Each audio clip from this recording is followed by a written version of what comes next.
a cozinha, faz os marmitex, põe o jumento no banco e vai que vai.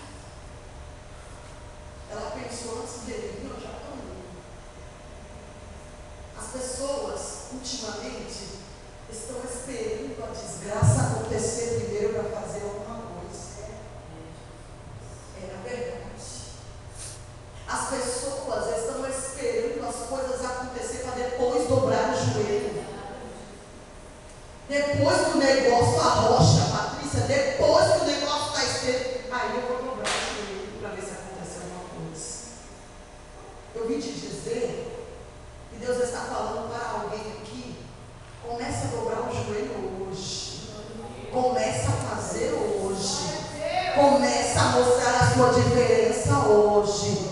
Comece a se levantar desse mundo hoje. Comece a se levantar de uma maneira diferente hoje. Glória a Deus. E aí eu pego um jumentinho e vai. Quando ela vai, ela encontra Davi no meio do caminho.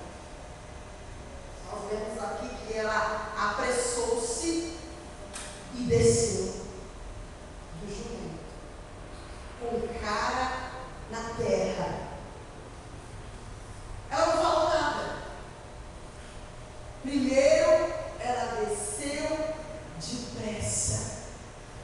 Eu vejo Jesus falando com o homem, aonde ele olha, e aquele homem está lá em cima da figueira. E ele diz: ei, ô Zaqueu, meu filho, desça depressa, porque me convém pousar na tua casa hoje. Aleluia.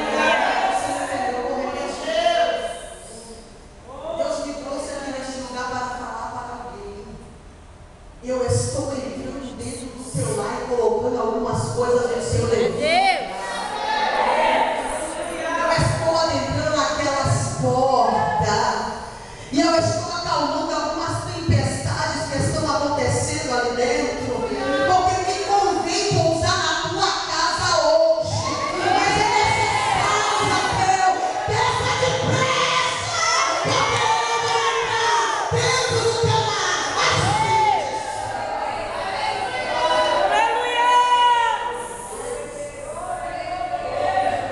Quem quer que Jesus entre na casa depressa?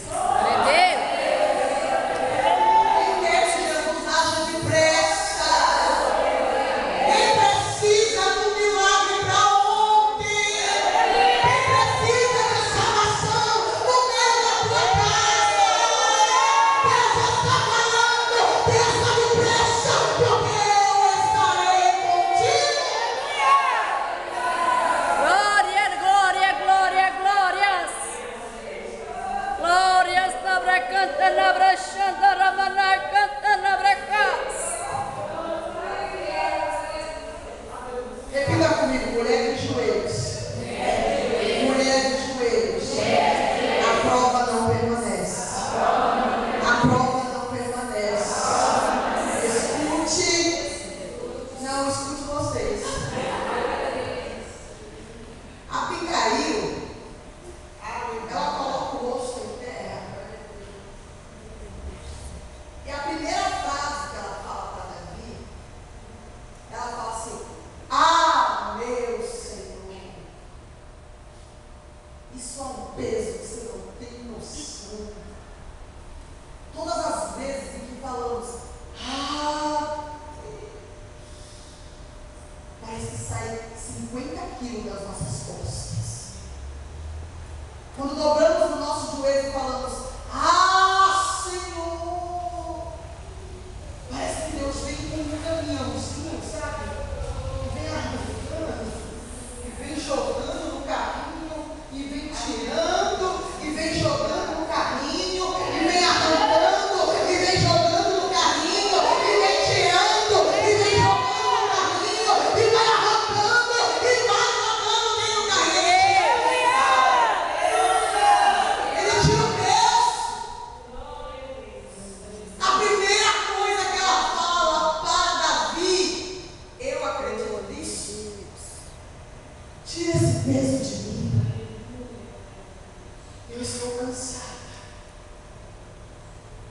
Eu vim alimentar alguém, mas eu estou cansada. Ela olha para Davi e ela diz assim: Senhor, que essa culpa caia todinha sobre mim. Que tudo isso que Nabal fez, Nabal negligente, Nabal irônico, Nabal errante, todos nós temos um Nabal dentro de nosso lar, todos nós temos um Nabal cutucando a nossa vida, todas nós temos um Nabal querendo aplaudir a nossa derrota, todas nós temos um Nabal plantado dentro do nosso lar, querendo destruir o que Deus fez com a nossa vida. Todas nós temos um Nabal que olha para mim, para você e diz: até onde você vai com essa tua fé? Até onde você vai com essa tua crença? Até onde você vai com essa tanta luta, tanta prova? Você acha que vai conseguir alguma coisa? Irônico, negligente. E ela dizia assim: o nome dele é Nabal, e o significado do nome dele é ele próprio. Eu estava querendo dizer para Davi: Senhor, não leve em consideração aquele ser humano, não leve em consideração os erros daquele ser humano.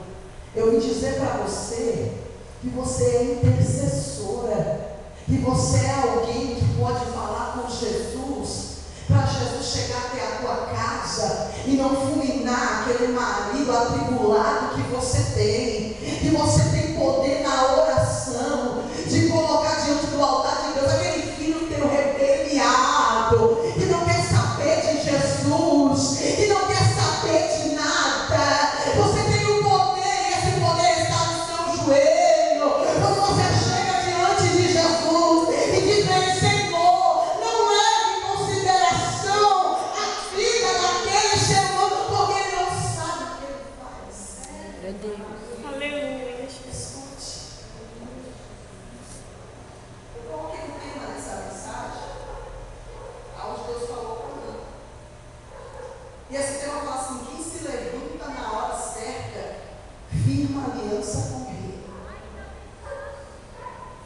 Naquele momento ela estava firmando uma aliança com Davi. Ela não tinha noção o poder e a diferença que ela fez naquela situação.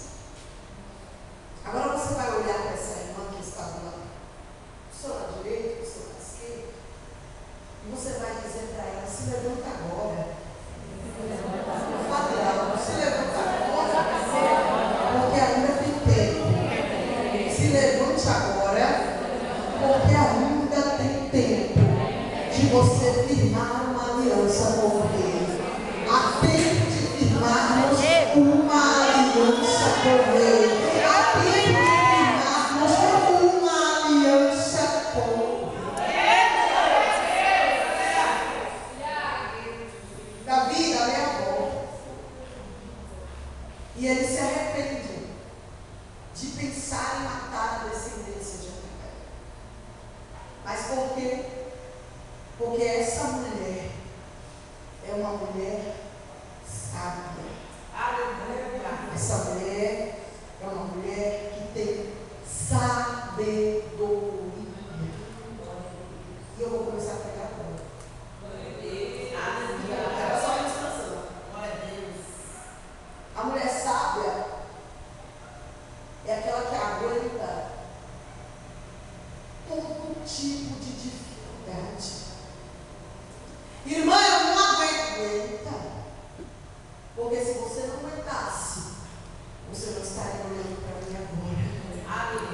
Se você não aguentasse, você não estaria sentado nessa cadeira. Se você não, meu Deus do céu, se você não aguentasse, você não ia se derramar na presença de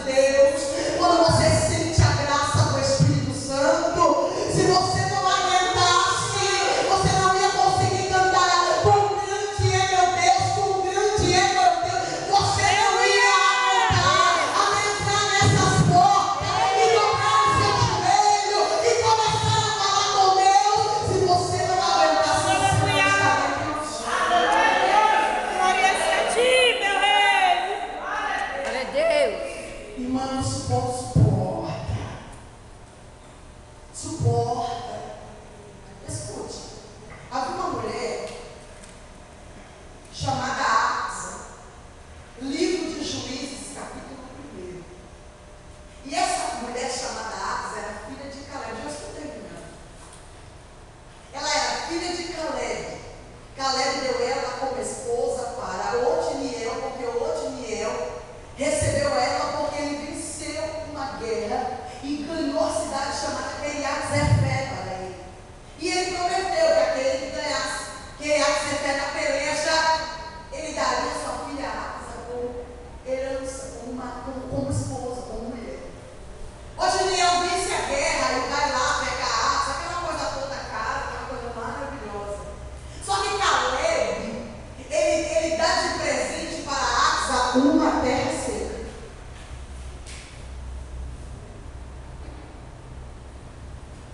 Caleb era pai dela. Herdou as terras de Canaã, que os frutos tinha que ter mais de um homem para segurar. E como que dá uma terra seca para o filho? Me explique. Tem provações na nossa vida que o próprio Deus dá para a gente. É difícil aceitar isso, né, pastor? Mas é a verdade. É a realidade. Caleb dá para ela essa terra seca.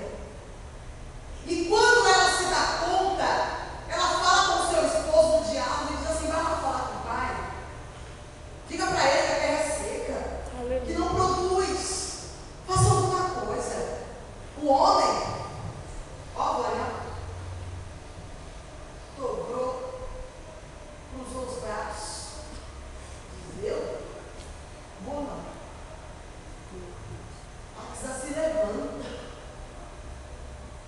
não satisfeita com a terra seca, não satisfeita com a situação que estava vivendo, não satisfeita com a dificuldade que ela estava passando. Imagine uma mulher pela manhã levanta, abre a porta da tua casa na frente e olha, é terra seca.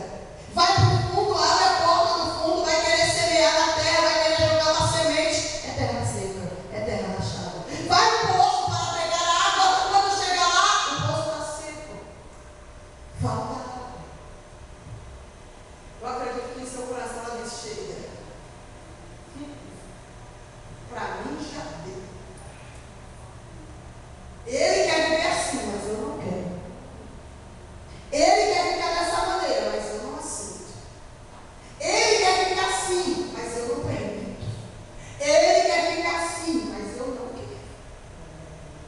Ela se levanta e pega o jumento. Sobe no jumento, é um espécie de jumento, não é? Pega o jumento, sobe em cima do jumento e vai ter com o pai. Eu acredito, porque se eu fosse ela, eu pensaria assim: chegar lá, o pau vai comer o negócio. Vou chegar diante do meu pai e falar: e aí? Vai me dar minha parte da herança ou não vai? Como é que me dá uma terra seca dessa? Sendo que você tem terra produtiva, tá doido? Ficou doido? Só que havia uma distância entre a terra seca e a casa de Caleb. Só que no meio do caminho eu tenho certeza que o Espírito Santo fala com ela. E diz para ela: lembra quando teu pai cuidou de você quando você era menina? Quando teu pai te livrou dos dias maus? Que o teu pai te alimentou nos momentos difíceis? Que o teu pai fez carinho em você quando você chorava e você não conseguia dormir de madrugada? Lembra, Axa, quando Caleb te pegava no colo e cuidava de você no meio da dificuldade, no meio que você se sentia só, no meio que você olhava e via fantasma de tudo quanto era lado? Caleb te abraçou, Caleb cuidou de você, Caleb não deixou você passar fome, Caleb carregou você no meio do deserto, não deixou você desfalecer. Lembra, Axa, quando você dizia que não suportava mais, Caleb pegava na tua mão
é descer do jumento. Quando ela desce do jumento, Caleb olha para ela. Ela não fala nada para Caleb. Caleb olha para ela e diz assim: o que é que você tem?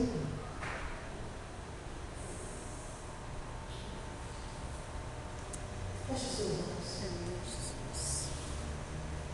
Há uma voz do Espírito Santo que me diz que está perguntando para alguém aqui nessa noite: o que é que você tem? O que está acontecendo? Por que tanta angústia dentro do teu coração? Por que você está assim? O Pai te viu e Ele enxergou o teu rosto. Lembra aquela passagem que diz: a alegria do coração formoseia. Porém, não está escrito, mas o coração entristecido também, o semblante fica decaído. E o teu Pai nessa noite te viu, te enxergou e pergunta para ti: o que é que você tem? Aonde é a tua dor? É feridas do passado? É decepções antigas? É frustrações do presente? Palavras não lançadas? É amigos que viraram as costas? É a falta de renda dentro da tua casa? É um marido que te impede de adorar a Deus? É um filho rebelde que só fala palavras vãs? Ei, Aques, o que é que